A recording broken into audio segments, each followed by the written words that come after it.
অনেক বছর আগের কথা, এক গ্রামে থাকত একটি ছাগল, নাম তার গুগু।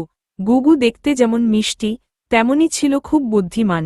সে প্রতিদিন সকালে জঙ্গলে যেত তাজা ঘাস খেতে, তারপর দুপুরে ঘরে ফিরে আসত। একদিন গুগু একটু বেশিই দূরে চলে গিয়েছিল। ঘাস খেতে খেতে সে চলে গিয়েছিল জঙ্গলের গভীরে। জঙ্গলের ভিতর হঠাৎ একটা গর্জন শোনা গেল। কে এলো আমার জঙ্গলে? গুগু ভয় পেয়ে তাকিয়ে দেখে এক বিশাল বাঘ গাছের আড়াল থেকে বেরিয়ে এসেছে। বাঘটা হেসে বলল, আহা, কি ভাগ্য আমার, নিজের পায়ে খাবার চলে এসেছে।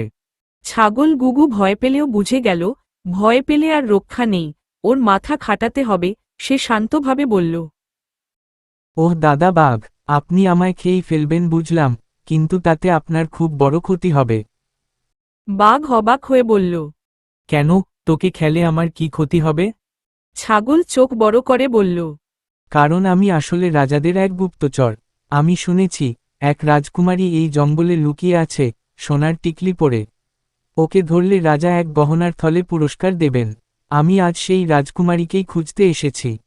বাঘ তো তখন পুরস্কারের লোভে পড়ে গেছে। সে বলল, তুমি জানো রাজকুমারী কোথায় লুকিয়ে আছে?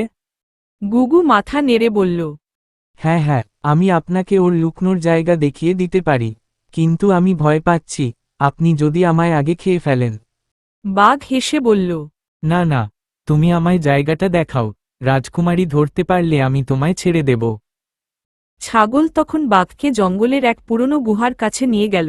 গুহাটা ছিল অন্ধকার আর স্লিপারি। গুহাটার মুখ অনেকটা নিচু।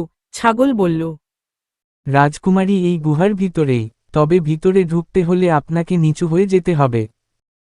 বাঘ তো চরম উত্তেজনায় গুহার ভিতর ঢুকল, কিন্তু ভিতরে ঢুকতেই তার পা পিছলে গেল। সে হড়কে গড়িয়ে খাদে পড়ে গেল। বাঁচাও বাঁচাও, কে আছো বাঁচাও।